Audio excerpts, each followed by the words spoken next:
Donc, Anne-Laure Tumerel. Donc, on est très heureux de t'accueillir aussi. Alors, sur mon écran, juste à côté de toi, j'ai Jean-Louis Estany, grâce à qui j'ai pu faire ta connaissance. Donc, merci Jean-Louis. Jean-Louis Estany, directeur de la Maison du Théâtre d'Amiens, qui a connu de ce projet et qui nous a permis du coup de le connaître et de t'inviter ce soir. Alors là, en effet, l'approche est différente, l'approche à la fois sur la façon d'aborder le texte de Molière, mais aussi sur le processus même d'écriture, le processus dont tu vas parler. Donc l'idée, c'était de présenter justement cette différence aussi d'approche et toute sa pertinence. Ton idée, pour essayer de qualifier un peu ton approche, alors ça peut être une réponse, un rebond, un écrit en réaction aussi, parce qu'il y a quand même cette idée d'une réaction à la lecture des Précieuses ridicules et en particulier interroger ta volonté d'interroger Molière à l'endroit du féminin. Alors, petite remarque, on a aussi un autre cycle, d'ailleurs, en parallèle sur les femmes, hein, donc, par rapport à Molière. Donc là, tu es un peu à la croisée des deux, à la fois la question de la réécriture et la question des femmes. Mais c'est-à-dire qu'il y avait vraiment un dialogue on va dire, un peu tendu avec ce classique et avec cette pièce en particulier. C'est un peu la démarche. Et donc, je t'ai invité pour justement qu'on comprenne mieux cette démarche par rapport à la fois ton rapport à Molière et ce qui a généré finalement ce projet par rapport aux Précieuses ridicules, mais aussi la façon dont tu travailles, donc la dramaturgie processuelle, que tu nous expliques un petit peu comment ça fonctionne. Alors, je sais que tu as invité aussi tes comédiennes pour qu'elles présentent un extrait, justement. Est-ce que tu veux commencer directement par cet extrait pour qu'après on puisse, comme tu veux? Écoute, Philippe, merci. Oui, alors ils sont tous autour de moi là depuis tout à l'heure. Ils sont derrière, ils sont prêts. Juste quelques mots d'introduction avant de passer à la lecture qui me semblait être un bon moyen d'introduire le propos. Le rapport à Molière qui est... alors moi je suis ravie d'entendre, enfin je ne suis pas ravie, mais en tout cas moi le titre des Scandaleuses, c'est justement en écho au fait que quoi qu'on dise et si on répond, si on ose toucher à Molière, ça relève du scandale et la polémique dont parle Yann enfin voilà, on est la preuve même. Donc les Scandaleuses, ça partait de ça, oser toucher à Molière, oser décortiquer un classique, oser lui répondre un peu comme dans une dynamique un peu insolente, comme si on répondait un peu au père du père de l'écriture théâtrale en France, qui est un petit peu la figure incontournable, non seulement de la formation donc, des élèves à l'école, mais aussi tout au long de la formation d'acteurs ou de metteurs en scène ou de dramaturges, qui est aussi voilà, la figure incontournable et la figure vis-à-vis de laquelle on ne peut pas se mettre en porte-à-faux. Et on ne peut pas... enfin voilà, une figure écrasante qui laisse peu de place à la contradiction et à la critique. Et la dramaturgie processuelle, c'est quand même l'idée de se poser. Y a deux mots, en fait. Le mot dramaturgie a deux définitions. L'art de composer un texte, et le deuxième, c'est l'analyse de ce texte, de ses effets, et donc un positionnement critique vis-à-vis de la notion de représentation et du texte. Et donc, du coup, c'était comment la dramaturgie critique répond à une dramaturgie poétique. Et donc, moi, c'était principalement comment dire, l'endroit où on a commencé à réfléchir à partir d'un problème. Voilà. Et la dramaturgie processuelle, elle part d'une posture assez bête et méchante, qui est de dire il y a quelque chose qui ne passe pas, un problème mal dégrossi. Est-ce que le théâtre, comme une sorte d'outil qui permet de s'interroger sur la représentation, le sens, le corps, la voix, est-ce que le théâtre peut pas être un outil pour dégrossir des problèmes qui ne sont pas des problèmes physiques, mais qui sont des problèmes de représentation. Et donc, Les Précieuses ridicules, c'est un texte que j'ose dire je n'aime pas. C'est-à-dire que c'est un texte que je prends pour pouvoir lui rendre hommage en lui répondant, en étant en dialogue avec lui.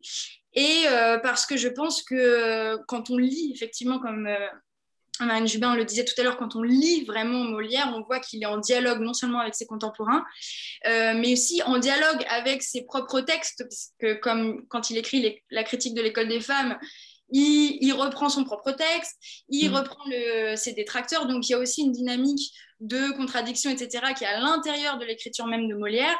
Et donc voilà, c'est vraiment comprendre précisément la dramaturgie de Molière et sa dramaturgie critique. Et le pari, c'est d'en faire un spectacle. Voilà. Je vais tout à l'heure un petit peu plus détailler du coup comment on s'y est pris, comment on a pris en tenaille ce texte d'un seul acte qui traite donc du coup de la mésaventure de Cathos et Madelon qui voient leur rêve de grandeur, de mondanité et d'évasion à Paris moqué et discrédité.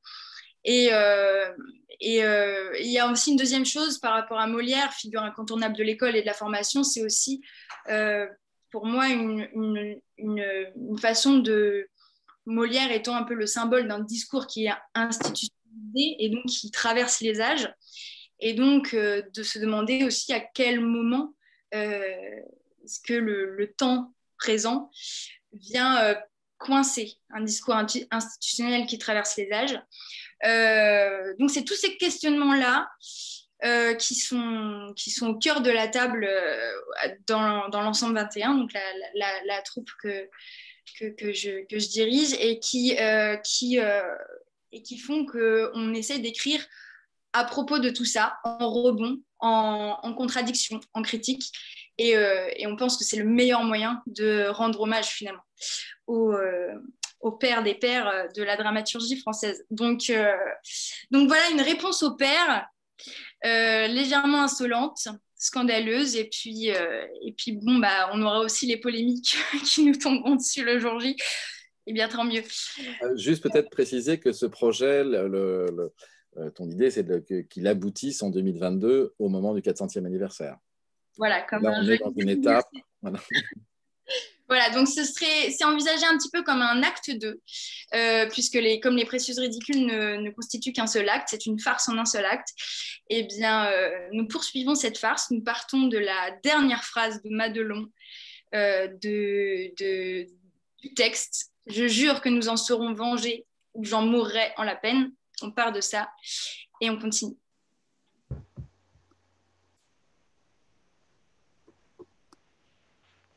Cette meuf, c'est ni un cajot ni une peu bon. C'est juste une meuf qui est jamais d'accord et qui va te reprendre, tu vois. Sur tout ce que tu dis. Parce qu'elle veut te faire savoir qu'elle est plus bonne que toi. Bon, en un sens déjà, moi je travaille pour son père, tu vois. En un sens, c'est ma supérieure. Elle a pas de pitié pour moi, j'ai pas de pitié pour elle. Bon, déjà, déjà qu'elle fait un peu pitié. Hein. Franchement, tu vois la go avec sa pote tout aussi pété qu'elle. Genre, Catos la cassos. Ah, le midi, il paraît, on m'a dit qu'elle est en mode je lis, je mange de la salade, je me nourris de nourriture spirituelle. Franchement, t'as envie de dire que ici, François de Balzac, tout le monde s'en branle.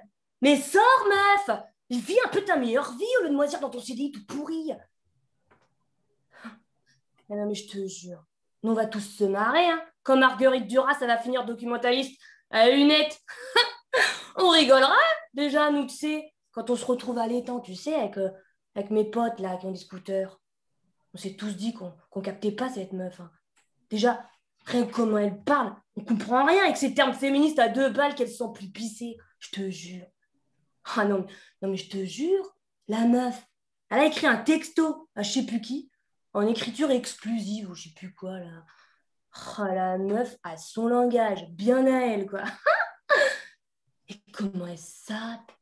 Je te jure, à l'émancipation, c'est à tous les niveaux chez elle. C'est à se taper le cul par terre. Si on croit que c'est comme ça qu'ils se sapent à Paris, non. En plus, la meuf, elle sait même pas de quoi elle parle. Genre, elle a grandi ici. Ah ouais, comme tout le monde ici. C'est tranquille, il se passe rien. Genre, son père est con. Mais c'est un daron, tu vois.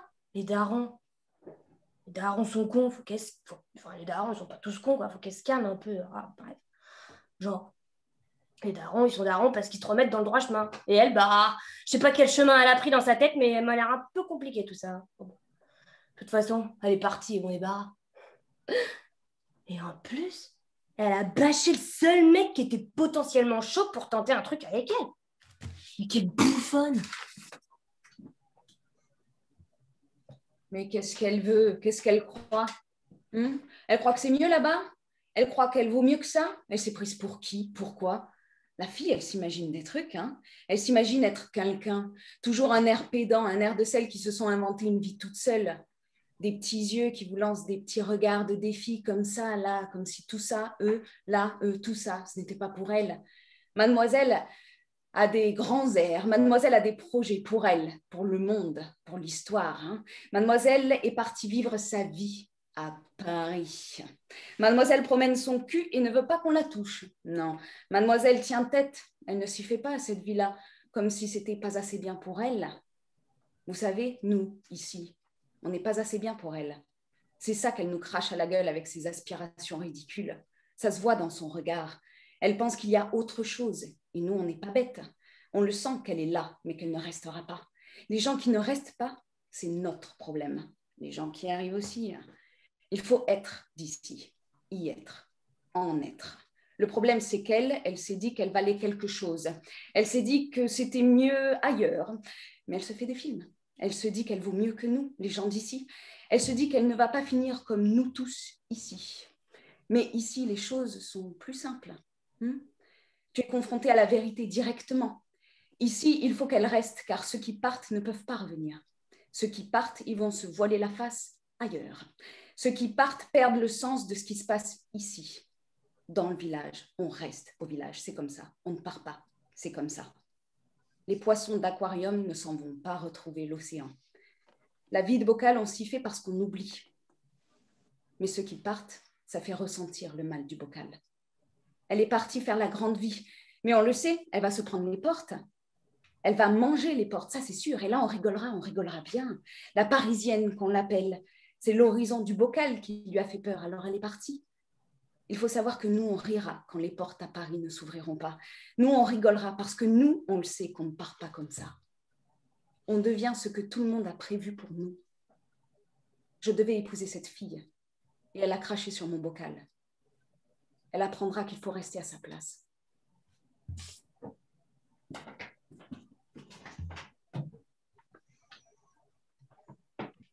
Pour moi, ce qui compte, c'est qu'elle soit comme moi. Elle fait partie de cette génération qui pense que... Mais non. Nous, on sait bien que non. Vous savez, les enfants, ils voient trop de choses, surtout leur génération avec leur machin, là. Il n'y a plus de limite, ça va trop vite. Comment veux-tu les laisser avoir un contrôle là-dessus? Ils voient des tas de trucs et ils s'imaginent que... alors que non. Elle a beaucoup trop d'imagination, elle est victime de ça, alors que non. D'ailleurs, dans n'importe quel bouquin, vous trouverez que celles qui se font trop d'illusions, ça finit mal. Elle prend des airs spirituels, mais moi, je lui ai dit, cette histoire finira mal, et je ne serai pas toujours là. Il n'y a pas besoin d'avoir lu tous les bouquins de la Terre pour le comprendre, ça. Ouais. Je dis celles parce que c'est souvent les femmes qui se font des illusions. C'est très féminin. Regardez Emma Bovary, par exemple. Elle s'est fait des illusions, elle en est morte. Anna Karénine, hop, fauchée par un train. Alors, je ne sais pas d'où elle sort toutes tes idées, parce que si elle savait lire comme c'était écrit, elle verrait qu'il n'y a que les bonnes filles qui s'en sortent. Et parce que les bonnes filles ne font pas peur aux garçons. C'est quand même pas moi qui l'invente. Bon. Moi, je suis d'accord. Je suis d'accord pour la littérature. Mais ça dépend laquelle. Je veux dire, elle nous trouve des bouquins. Je ne sais même pas s'il y a 2 personnes sur cette planète qui les ont déjà lus. Ce qui compte, c'est vivre sa vie. Elle a gagné. Je devrais l'écrire, ça. Ça, parce que moi, j'ai gagné ma vie. Alors oui. Et ça ne ferait pas un beau roman de 500 pages. Et par esprit de contradiction, elle ne le lirait pas. Les pères n'ont plus le beau rôle de nos jours. Et puis les filles de nos jours, c'est vraiment des... enfin, il faut s'accrocher. parce qu'à un moment, ça va leur retomber dessus. Elles sont surtout libres de se tirer une balle dans le pied, si vous voyez ce que je veux dire. Alors, je dis ça parce que ma fille est bien une fille de sa génération. Il y a une génération qui pense que... alors que non. Hein. C'est difficile. En tant que parent. Je veux dire, nous, on a été élevés de manière réaliste, pragmatique. On sait ce que c'est que travailler et rester à sa place. Je sais qu'elle va revenir pleurer. Elle va regretter le temps où je la punissais. Parce que le vrai monde, c'est pas un cadeau, hein. Surtout pour les filles. Elle va chouiner. Elle va revenir. Et je tiens à ce qu'elle s'excuse. J'ai l'air de quoi, moi, avec une petite précieuse pareille, là?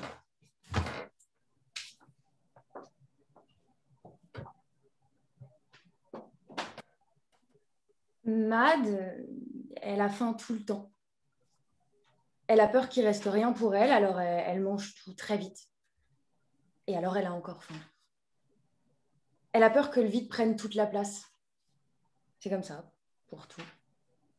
Un jour, pour nous punir, ma cousine et moi, mon oncle, son père, a vidé notre chambre de tous nos jeux. Nos collections, nos dessins, nos costumes, nos robes, notre maquillage, mais aussi de nos livres. Il a tout balancé, pensant que ça allait nous mettre un peu de plomb dans la tête. Déconcertant. Ce jour-là, j'ai compris qu'il y avait deux types d'illusions et que si nous étions ridicules avec nos chimères, il l'était tout autant avec ses certitudes. Sauf que dans l'histoire, les illusions des pères ont toujours eu force de loi. Il avait peur qu'on se fasse un peu trop d'idées. C'était devenu problématique qu'on ait des prétentions, des désirs, des opinions. Et c'était ça qu'il essayait de nous faire comprendre par cette autodafé. J'ai pas très bien compris à qui ça faisait vraiment du tort. À nous-mêmes, apparemment. Enfin, bien loin de se laisser abattre, avec ma cousine, on s'est dit qu'il fallait pas qu'on finisse comme lui.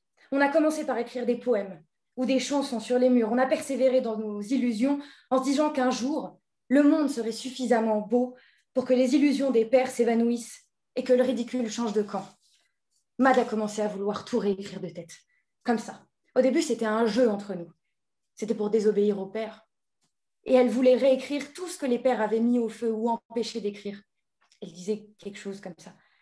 Moi, je fabriquais les livres, avec des fils, du carton. Je numérotais les pages et je faisais les illustrations. On faisait comme si c'était les vrais. On les publiait et on racontait aux journalistes comment nous étaient venues toutes ces idées de chefs-d'œuvre.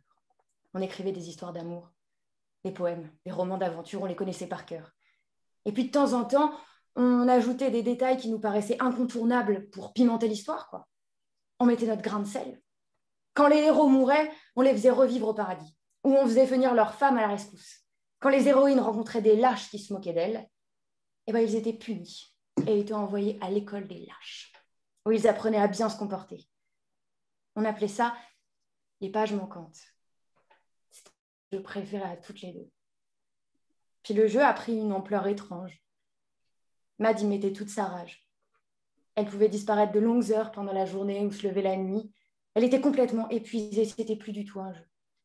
Elle avait un comportement étrange. Un jour, elle est rentrée dans ma chambre avec un regard perdu et elle s'est effondrée dans mon lit. Folle. C'était de plus en plus inquiétant. Un jour, le garçon s'est mal comporté. Elle le lui a dit, elle lui a fait remarquer qu'elle ne trouvait pas ça aimable de sa part. Et il n'a pas apprécié. Il a voulu la remettre à sa place. Quelle place? Elle a dit. Et elle lui a mis une claque et elle a dit qu'elle partirait. Il a ri parce qu'il a trouvé ça sincèrement ridicule. Et elle l'a quitté parce qu'elle a trouvé ça sincèrement insupportable. Puis les garçons sont venus faire la paix. Discuter en ambassadeur avec Mad pour la retenir. Le garçon, désormais, fera tout ce qu'elle voudra. Comme elle voudra, pourvu qu'elle reste. Pourvu qu'elle revienne. Il s'excuse. C'est lourd et peu délicat et ça ne recommencera plus. Ça lui a fait du bien.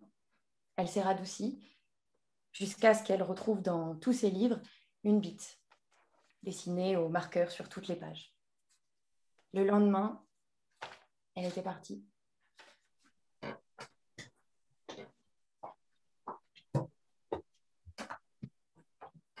Nous, on a juste voulu faire une bonne blague. Oh, un peu de thunes, quoi. C'était une bonne blague. On a juste voulu se marrer. On a vraiment fait les cons. Notre pote nous dit, Matt, je veux partir parce que ici, c'est pas assez bien pour elle. Je veux pas rester avec lui, ici.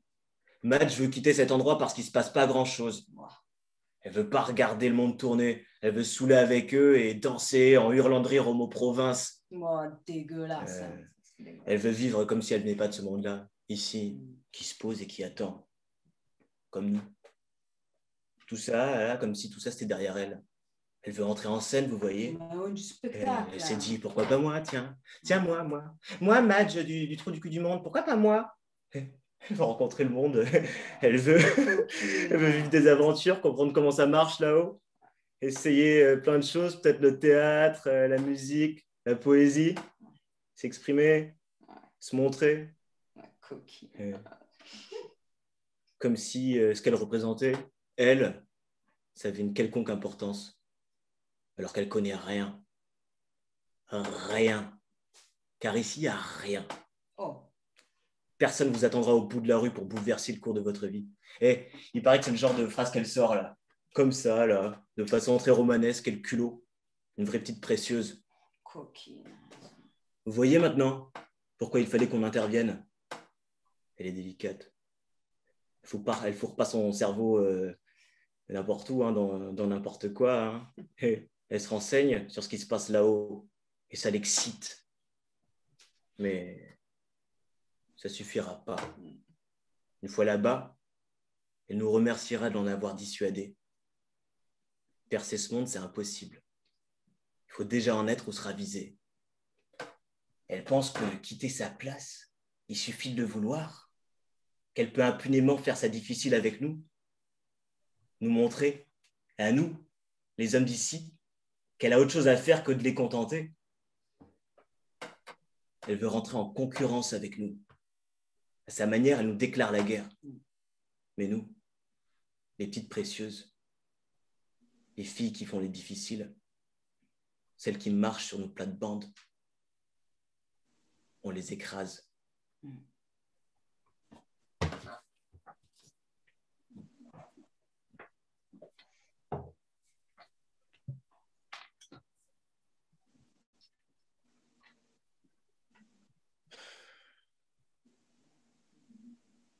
J'en ai marre. Marre. Plus envie de rire. Plus du tout. Ici, on est toi et moi. Plus d'hommages, de célébrations, de bustes en marbre, de petits fanions à ton effigie, de pléiades ou je ne sais quoi. Ici, c'est toi et moi. Tu me situes? Là, toujours pas? Bah, fais un effort. Je vais t'aider un petit peu.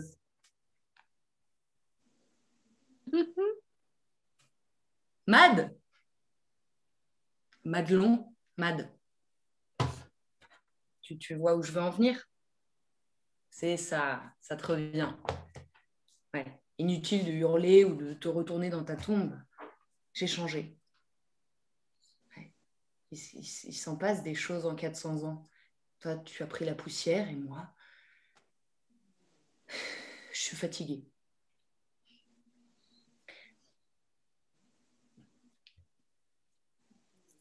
Jean-Baptiste, j'ai besoin qu'on parle sérieusement, toi et moi.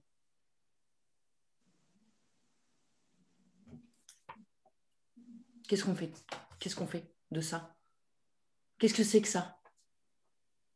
Mais je sais ce que c'est, je ne sais que trop. Je le vis, je le revis, je le revis. 400 ans que je suis la dinde de la farce.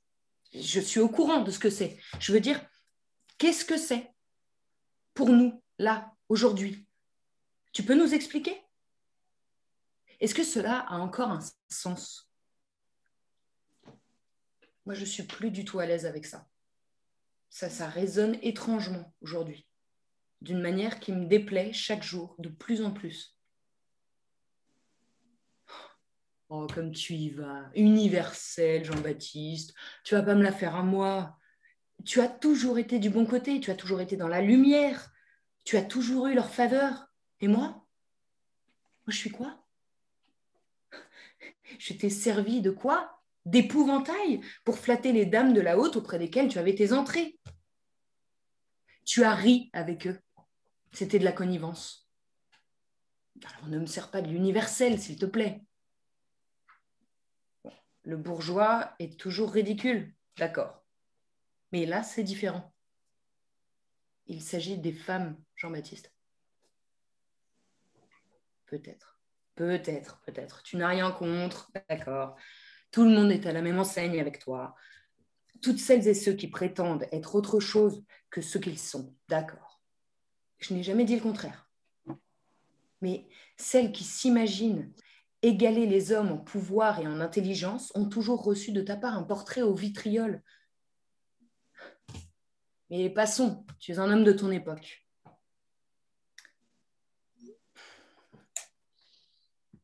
Jean-Baptiste, est-ce que je suis vraiment ridicule?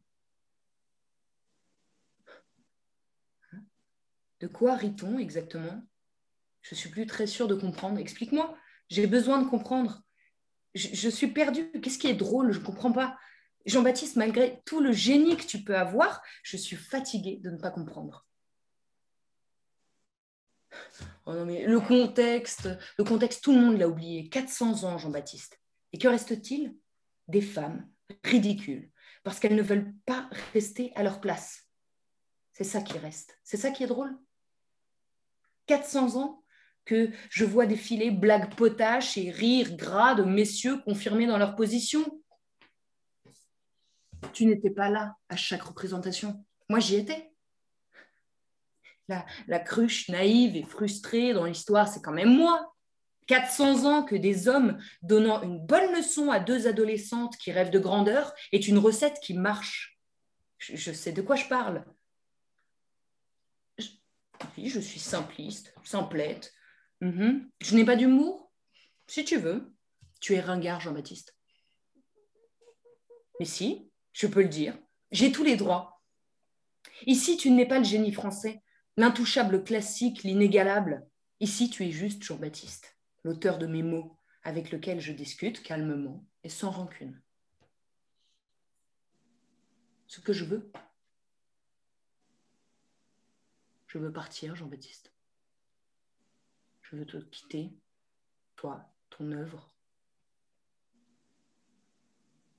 Je veux exploser le cadre dans lequel tu me tiens depuis tant d'années. Je veux que tout ça soit derrière moi. Je ne veux plus en entendre parler. Je ne peux plus le supporter. Récemment, j'ai eu le plaisir de rencontrer quelqu'un qui peut m'écrire les mots que je dis, des nouveaux mots. On va construire les choses ensemble. Rien n'est encore fait. Et j'aurai une vraie place, un vrai rôle qui ne sert pas à faire briller un personnage masculin imaginé par un comédien-auteur mégalo qui se fait passer pour un auteur populaire alors qu'il a la protection de tous les grands de ce monde. La potiche, c'est fini. J'ai besoin de profondeur. Je ne peux plus me cantonner à une seule pièce, à un seul acte. C'est une femme, Jean-Baptiste. Tu peux rire hein, si ça te fait rire. Absurde? Non. Non. Les gens vont y croire, Jean-Baptiste. Nous sommes au théâtre, ils sont obligés d'y croire. Et tu vois, Jean-Baptiste, la différence entre toi et moi, c'est que toi, tu es mort, et moi, je ne peux pas mourir.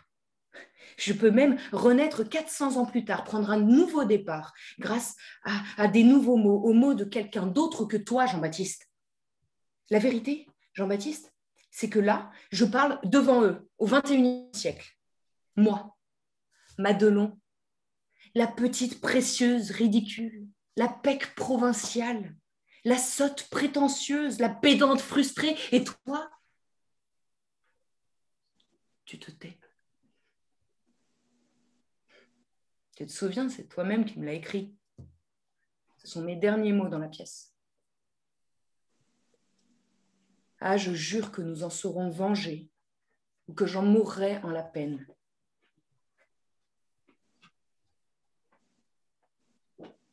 L'heure est arrivée, Jean-Baptiste. L'acte 2. Ma vengeance a commencé. Bon, voilà. Alors, évidemment, c'est un travail en cours, en Zoom. Voilà. Je ne sais pas si vous avez reconnu à l'intérieur des textes voilà, les différents personnages donc, qu'on tire dans un acte 2, donc, qui est un peu notre page blanche. Donc, un point de départ, le départ de Mad, qui en fait tombe dans une... qui après sa phrase qu'on a pris très très au sérieux, sa réplique qu'on prend très au sérieux, donc sa vengeance, ou en tout cas son désir de ne pas laisser le silence suivre l'affront qu'elle et sa cousine ont connu. Donc voilà, on est parti de ce point de départ comme quelque chose qui ne passe pas et qui est laissé sans réponse. Et donc pour nous, c'est comme un appel à l'aide en fait. C'est vraiment cette histoire. Molière a écrit l'acte 1 et il y a comme une espèce d'ouverture, une brèche énorme dans le classique qui nous a semblé à la fois très amusante et en même temps qui a ouvert énormément de problématiques. Et j'ai l'impression que la brèche dans ce classique, évidemment, c'est la place du féminin et de la jeune femme par rapport à son père et aussi par rapport aux garçons, enfin aux futurs époux, ou en tout cas aux hommes qu'elle est censée côtoyer dans sa vie, etc., sur ordre du père ou, contrairement à ce que dit son père, sur le modèle de la carte du tendre, donc le cheminement de l'amour, etc. Donc en fait, nous, entrant dans cette brèche, on s'est dit, voilà, maintenant, où va-t-elle? Parce que le principe de la dramaturgie processuelle, c'est de relever un endroit, un problème,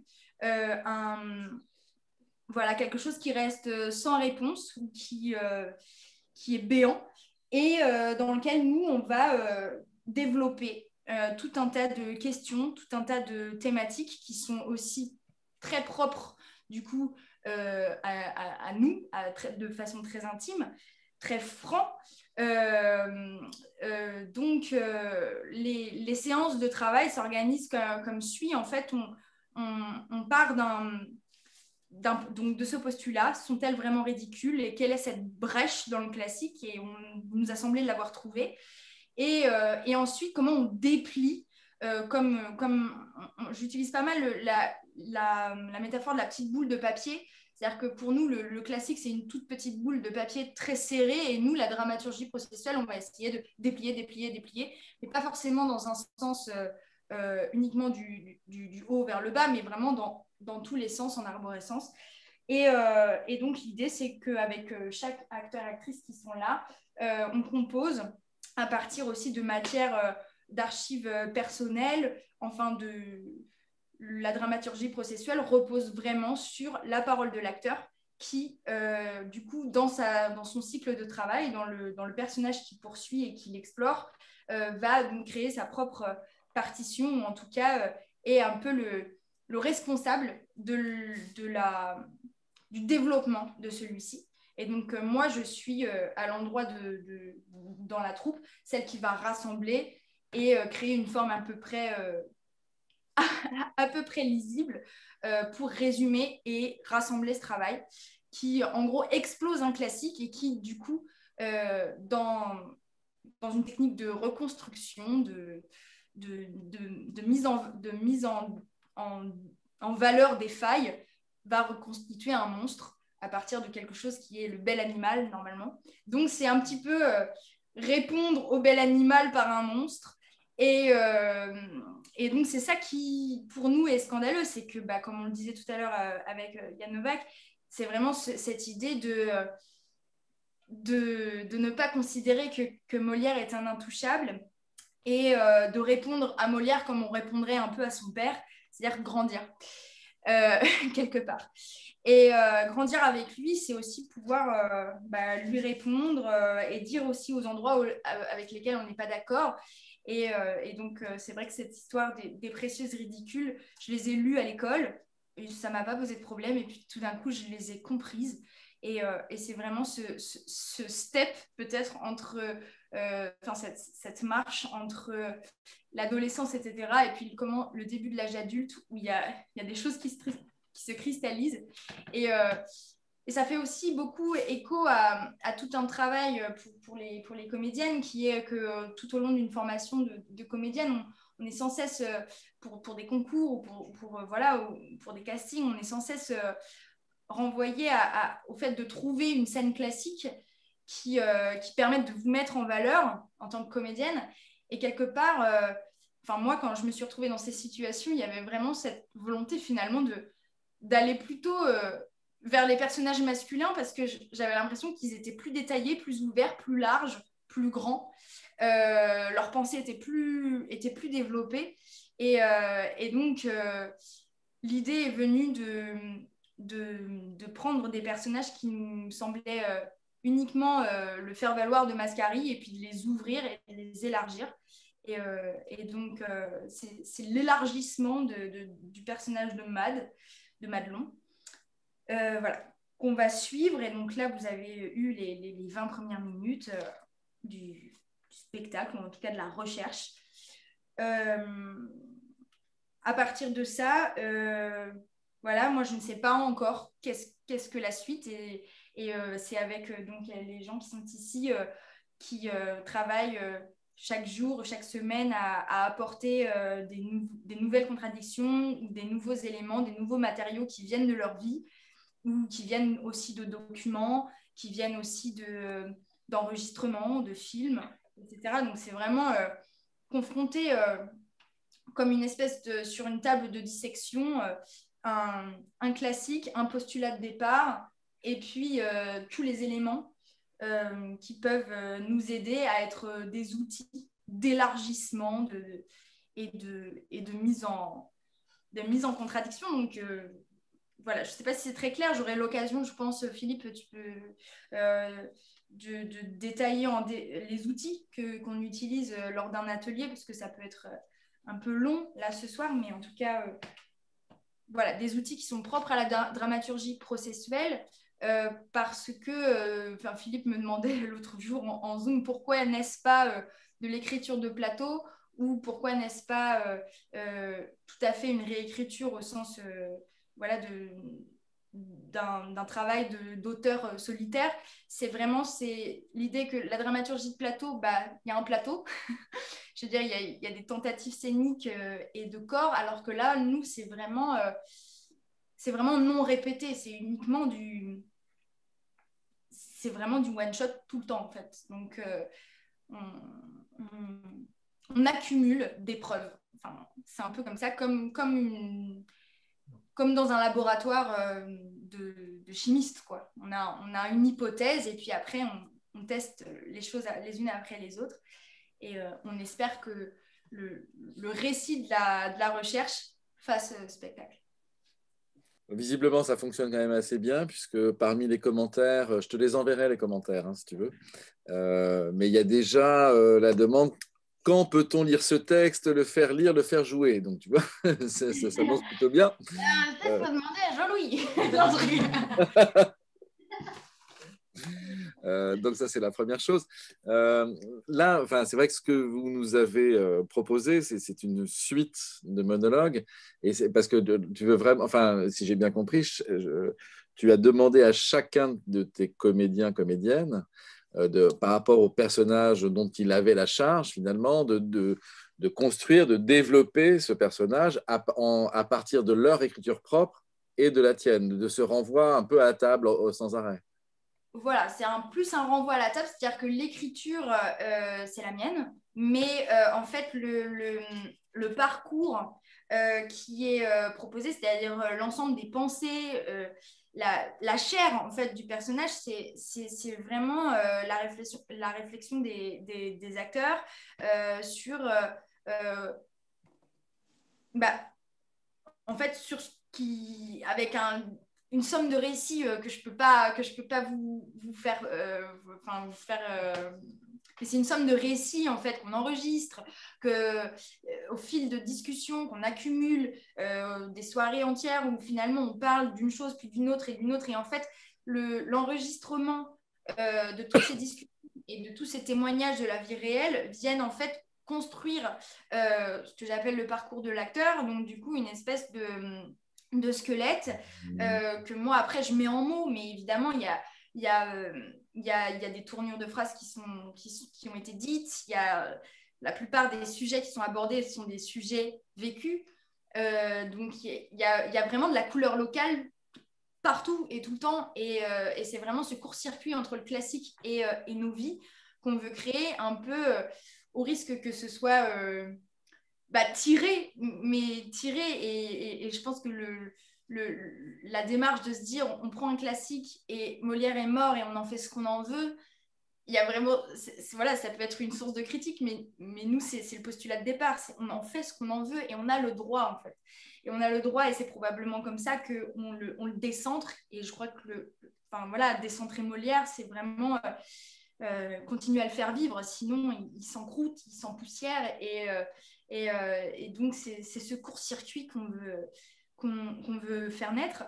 Et donc l'écriture, le lissage en fait global, c'est quand même ma plume, mais tout ce qu'il y a à l'intérieur, c'est-à-dire toute la couleur locale, j'ai envie de dire, et le fait qu'en fait ils incarnent, et je ne demanderai jamais à aucun des comédiens, comédiennes ici d'être autre chose que ce qu'ils sont, c'est-à-dire que des femmes peuvent jouer des garçons, des hommes peuvent jouer des filles. On a joué, là on vous a présenté Marotte, le garçon, le père, Mascari et Jodelet, qu'on a rebaptisé Lascar et Jody, et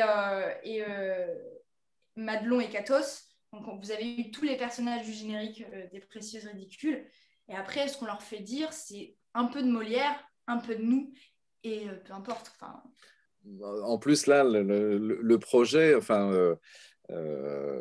par rapport aux propos qu'on a tenus depuis le début, c'est vraiment, on voit l'évidence du dialogue entre l'œuvre. C'est-à-dire que ton projet n'a de sens que si on a en tête aussi les précieuses. C'est-à-dire que c'est vraiment une réponse aux précieuses. Là, le dialogue, il est inhérent même au projet.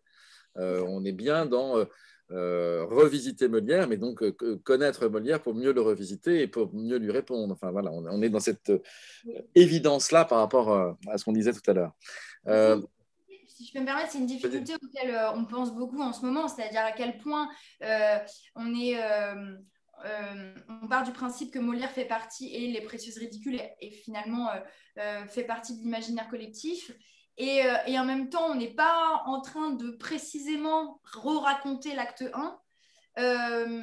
Et on s'est dit que c'était pas grave finalement que ça marche uniquement sur le thème de la résonance dont tu parlais tout à l'heure, que ça ne fasse uniquement résonance comme ça ou survivance de loin, et qu'il y ait le mot précieuse et puis ridicule qui soit glissé un peu partout, et qui peut-être un jeune ou quelqu'un qui connaîtrait vraiment peu l'œuvre se dire mais attends, précieuse, ridicule, ça revient tout le temps, et que ça suscite une curiosité sans qu'on ait nous au sein même donc, de notre écriture à devoir résumer en gros ce qu'a dit Molière, parce que bon, on le dirait forcément moins bien que lui, donc ça n'a pas d'intérêt.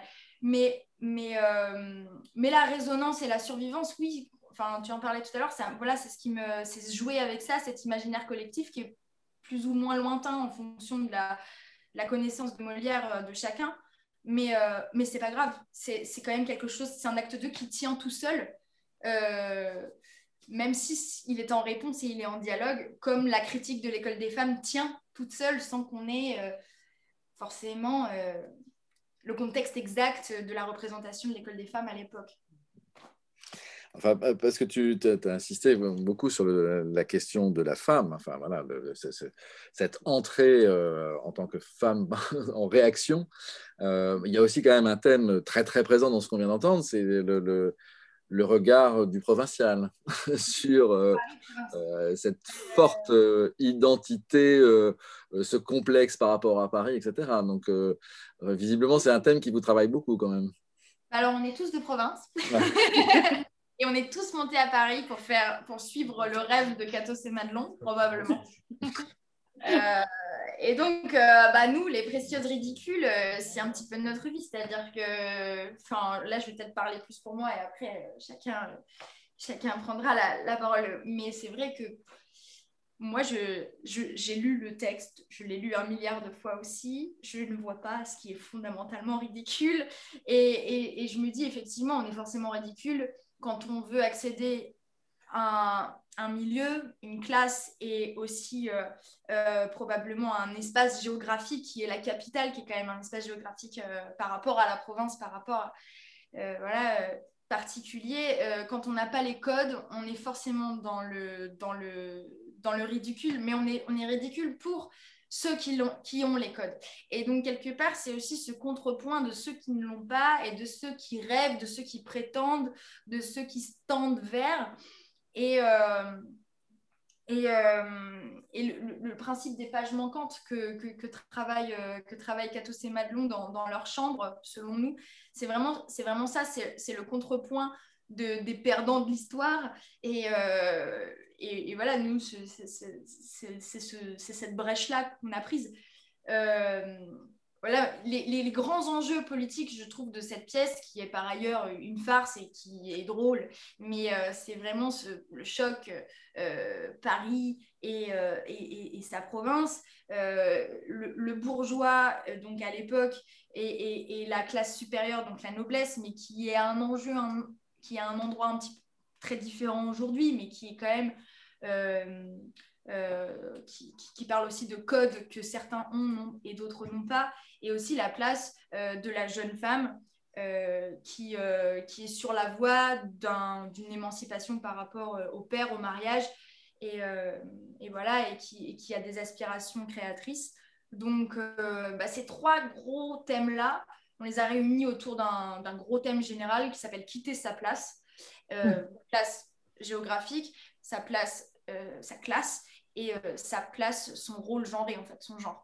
Et donc, ces 3 gros thèmes-là, et voilà, ils irriguent chacun des monologues, et ça a été, en gros, la pierre d'achoppement de absolument tout le process. Et voilà, on tourne autour de ça, et comme on n'a pas la solution, on ne cesse de creuser. Et voilà, et c'est pour ça que la dramaturgie processuelle, c'est super sympa, parce qu'en fait... tu poses une question qui emmène forcément une autre, et du coup tu n'as jamais fini de travailler. C'est très bien. Pour que quand même qu'on comprenne mieux, ce projet, il a commencé quand? C'est-à-dire à quelle étape tu en es? Alors, la pensée du projet, il y a eu Covid quand même, donc même la dramaturgie processuelle, elle nécessite vraiment de se retrouver autour d'une table et en gros de boire du café, fumer des clopes et vraiment beaucoup, beaucoup, beaucoup lire et échanger. Donc, le Covid nous a beaucoup frappés cette année, mais en même temps, il y avait vraiment cette idée de continuer à s'envoyer aussi des choses, à se téléphoner, et donc ça a pris une forme différente cette année. On a commencé à penser, j'ai commencé à proposer ça à l'ensemble en 2019. On avait un autre spectacle, j'avais un autre spectacle avant, donc il y a eu bouchonnement, et on a commencé à vraiment travailler en janvier 2020, où là, une grosse phase d'1 mois de dramaturgie où on se voit tous les jours, donc c'est vraiment très intense. Donc ça a été une première phase préliminaire, et puis ensuite une résidence cet été en juillet 2020 au studio de Vircourt, où là on est passé au plateau, on a vu ce qui allait, ce qui ne marchait pas, etc. On a encore ouvert d'autres brèches. Et puis, donc, on en est quand même au début, mais on entre déjà dans la création du texte, donc dans la création du parcours. On n'en est plus à une phase préliminaire. Après, on est quand même une jeune compagnie. On est du coup conscient que ce travail-là, en fonction de la situation sanitaire, va être chamboulé parce qu'il y a un bouchonnement partout. Et donc, on est au début et voilà, on a besoin du coup d'être porté et d'être accompagné parce que c'est vrai que sans ça, évidemment, il y a des boulots qui se prennent, etc. Donc, c'est vrai qu'on est un peu en concurrence enfin, pas en concurrence, mais on est un peu en tension par rapport à la situation. Donc, on pourrait aller plus vite, mais on est déjà au tout début, quoi. D'accord. Enfin, de toute façon, nous, l'idée, c'est qu'on suive ce projet. Hein. Donc, on fasse une sorte de journal de création du projet jusqu'au bout. Parce que je vois qu'il est 27 déjà, mine de rien.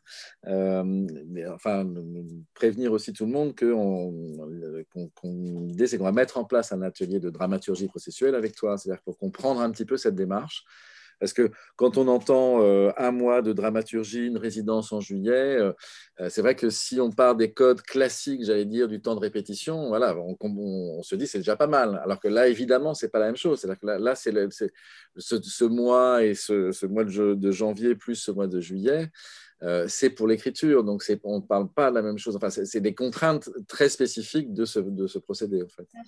Et tout en sachant que l'écriture qu'on vous a présentée aujourd'hui n'est que la partie immergée de l'iceberg, mais les rushs qu'on a, en gros, c'est, je ne sais pas combien d'heures, Gaspard, on a combien d'heures Des dizaines. Des dizaines d'heures de rush, de choses en fait qui sont en dessous et qui sont une espèce de vivier et qui font qu'après, répéter, c'est pas vraiment la chose, c'est puiser dans ce qu'on a fait déjà en fait. Et donc du coup, dans les précédents spectacles de l'ensemble 21, il n'a jamais été question de répéter le spectacle, mais plutôt de le vivre, c'est-à-dire d'aller puiser ce qu'on s'était dit et puis de le sortir le jour J, quoi. Donc c'est un peu ça. Je ne sais comment trop remercier à la fois Anne-Laure et tous ces comédiens et comédiennes. Hein. Merci à vous. Merci. Voilà, un dernier applaudissement. Merci pour cette proposition. Parce que en plus, c'était évidemment périlleux via Zoom. Ouais, je vous remercie de cette prise de risque qui était... qui s'est avérée en tout cas très riche. Et puis merci à tous de nous avoir suivis pour cette proposition d'une soirée partagée à distance. On est très heureux de ces rendez-vous.